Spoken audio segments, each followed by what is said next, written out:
Hello,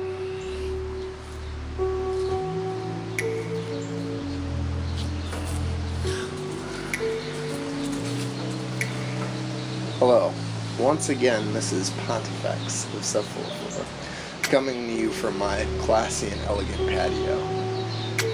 Today I would like to talk about some terminology we're using here. See, first, the name Sub-4 is, if you saw the previous video, it came basically from a list of other long words, but what it means is the early 1st, 2nd, 3rd century Christians had this concept of certain martyrs of theirs, certain saints who were decapitated by the Romans, and their faith, or the grace of God, more accurately I guess you could say, would allow their severed heads to continue speaking. And that's a very evocative image to both of us. And whether it's true or not, I don't know. I rather doubt it was. But it's an interesting concept, and it is sort of, I don't know, poetic to me because of the idea of, I don't know, passion. I'm not a religious person by any means, but any overwhelming passion so strong that it transcends death, either in the original sense literally, but more probably metaphorically. That's, I guess, what all artists and musicians and people try to do, I suppose. So it's a fitting name.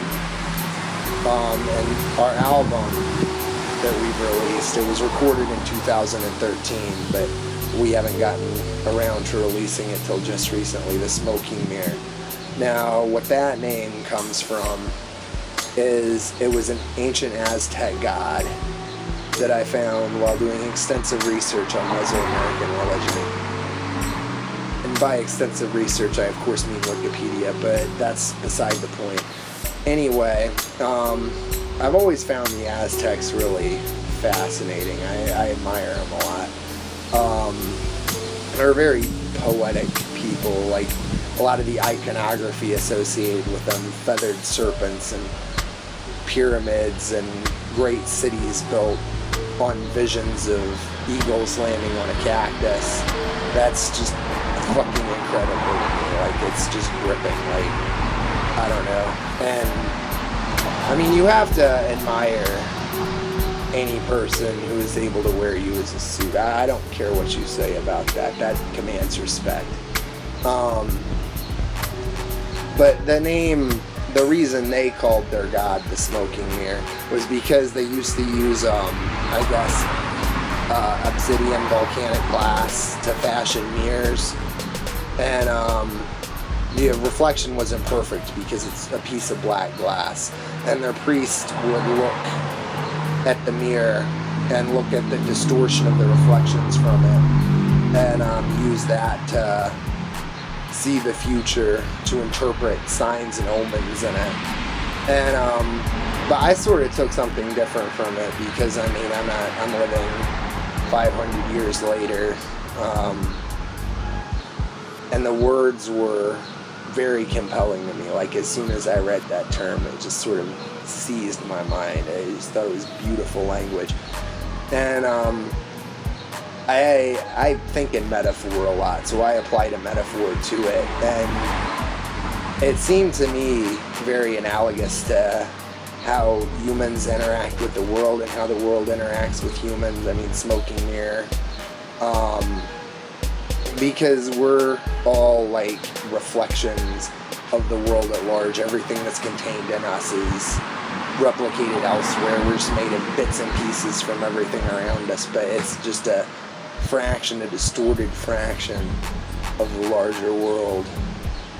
And the same works in reverse. Of course, everything we see is we're contained within the self-contained bubble of our own consciousness. So every view we have of the world is viewed through the lens of ourselves, and that lens is also distorted by our own experience. So it's like us, each one of us as individuals in the world are looking at each other through this smoking mirror. And that's sort of the concept that I grabbed from that term, and that's why I used that name for this album. And at the time I wrote it, I was on a lot of like spiritual, fucking like philosophical headspace type shit. And so that's basically the primary theme in all of that music, and that term fit it really well, so that's why I went with that. Plus, Aztecs are pretty rad, I gotta say. Yeah. Anyway, that is the explanation of the names of this. Once again, this is PontFX coming to you from my classy patio, and I will have more if you are interested. And I very much hope you are. Thank you for watching.